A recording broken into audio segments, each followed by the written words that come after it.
Dan disinilah kamu, di bumi 66 juta tahun lalu. Ini adalah salah satu periode terhangat dalam sejarah planet kita. Hamparan es belum terbentuk, semuanya subur dan hijau. Dinosaurus berkeliaran di bumi. Sauropoda raksasa dengan tenang mengunyah tanaman berbunga dan pepohonan. Anak-anaknya mengikuti di dekatnya. Manisnya! Kamu menjulurkan leher untuk melihat kepalanya yang setinggi gedung berlantai 5 di atasmu. Tapi saat itulah kamu melihat sesuatu yang lain. Sebuah titik terang di langit. Bintang jatuh. Ayo buat permintaan. Tunggu, bintang itu makin besar dan makin terang. Reptil besar itu tidak tahu bahwa hari ini menandai awal terjadinya kepunahan massal dalam sejarah bumi. 3/4 kehidupan di planet kita akan musnah. Hei, mari sembunyi di sini saja dan melihat. 5 detik sebelum benturan. Meteorit itu membuat lubang di atmosfer seperti jarum yang mengenai balon. Gelombang kejut supersonik yang dihasilkan mulai melanda seluruh dunia. Kamu akan mendengarnya di sisi lain planet ini. Monster kosmik yang jatuh ke bumi itu berukuran sebesar Gunung Everest. Paling tidak selebar 10 km dengan berat 460 triliun ton. Meteor itu datang dalam keadaan panas dan cepat. 20 km per detik langsung mengarah ke semenanjung Yucatan di wilayah Meksiko sekarang ini. Dengan kecepatan itu, meteorit bisa melesat dari Los Angeles menuju New York dalam waktu kurang dari 4 menit. Benturan.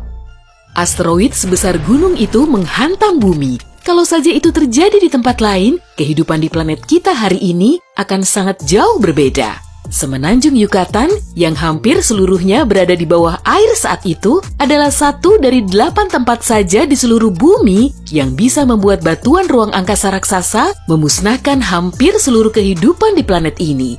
Artinya, asteroid itu hanya punya peluang 13% untuk menyebabkan kepunahan massal. Dan kebetulan ia menghantam titik yang tepat. Kita beruntung ya!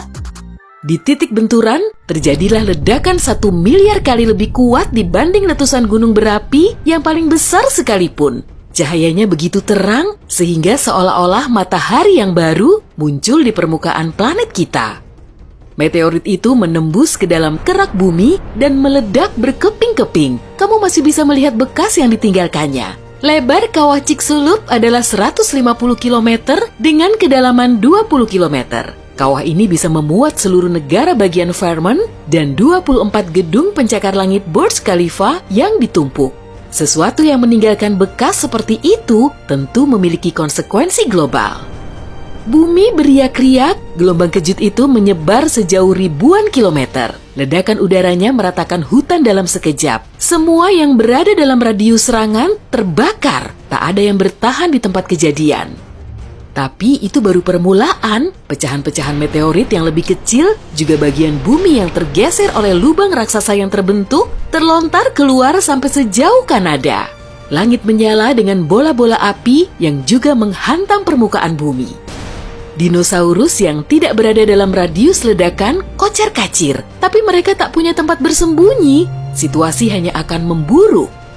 Gelombang kejut melesat menyeberangi samudra. Gelombang tsunami hampir mencapai ketinggian 1,6 km ketika menghantam pesisir. Gelombang itu terus menjalar sampai ke sudut-sudut terjauh planet ini. Bahkan, setelah melewati Samudra Pasifik sampai Atlantik Utara, ketinggiannya mencapai bangunan 5 lantai. Gelombang itu menyapu semua yang dilaluinya. Selain kebakaran yang mengamuk dan tsunami setinggi gedung pencakar langit, bumi diguncang gempa terburuk sepanjang sejarah. Planet yang beberapa menit lalu masih subur dan penuh kehidupan, kini berubah menjadi tempat yang mengerikan. Tapi ini baru fase pertama.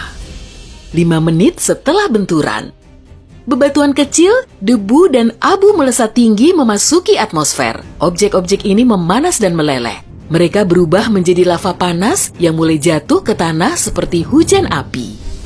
10 jam setelah benturan, api terus melahap semua yang dilaluinya. Sebagian dinosaurus yang selamat di Amerika Utara mencoba lari ke wilayah tak dikenal. Tapi sekarang mereka berada di rawa-rawa yang lebat dan tidak bisa melarikan diri. 1 bulan setelah benturan, 15 triliun ton, 2,5 juta kali berat piramida Agung Giza, abu dan jelaga sebanyak itu dilepaskan ke atmosfer. Awannya menutupi seluruh planet dan menghalangi sinar matahari. Bumi tenggelam dalam kegelapan. Tanaman yang masih bertahan tidak mampu berfotosintesis. Tingkat oksigen terjun bebas. Hewan apapun yang tersisa sampai titik ini akhirnya mati karena kekurangan udara. Tapi konsekuensi terburuk adalah kepunahan fitoplankton. Rantai makanan laut mulai runtuh seperti rumah kartu. Banyak hewan laut kehilangan sumber utama makanan mereka. Hewan selamat di darat juga tidak bisa menemukan apapun untuk dimakan.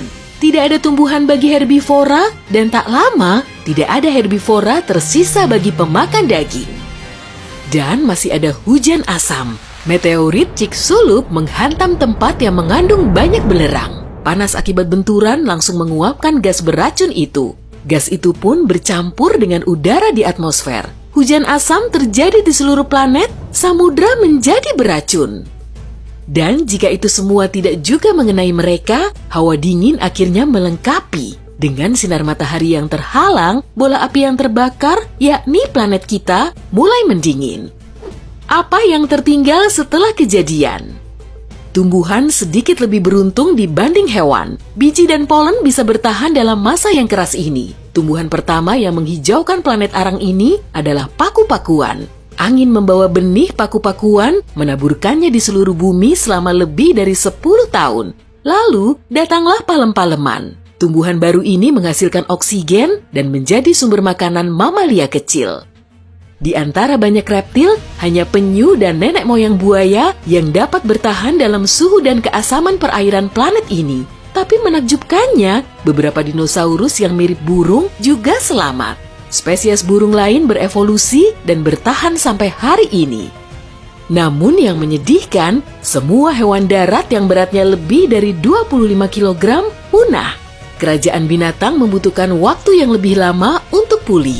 Mamalia besar seperti badak baru mulai muncul 15 juta tahun setelah menghilangnya dinosaurus. Paus biru, makhluk hidup terbesar yang pernah hidup di planet ini, yang lebih besar daripada dinosaurus manapun, baru muncul sekitar 4 juta tahun lalu.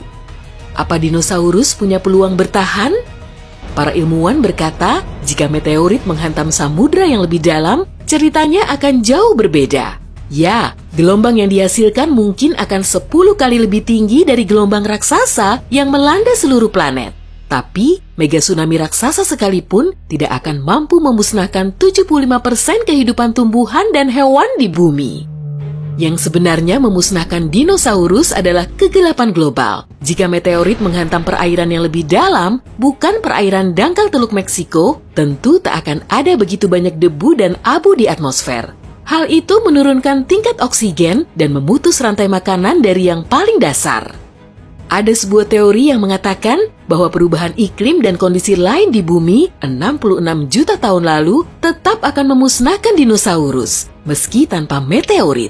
Bisa jadi, ledakan supervulkan yang memuntahkan sejumlah besar belerang dan abu ke atmosfer. Mungkin meteorit hanya mempercepat hal yang tidak dapat dihindari. Nah, mari kita berpindah ke pertanyaan yang lebih menarik. Bisakah manusia bertahan dalam benturan meteorit seperti itu?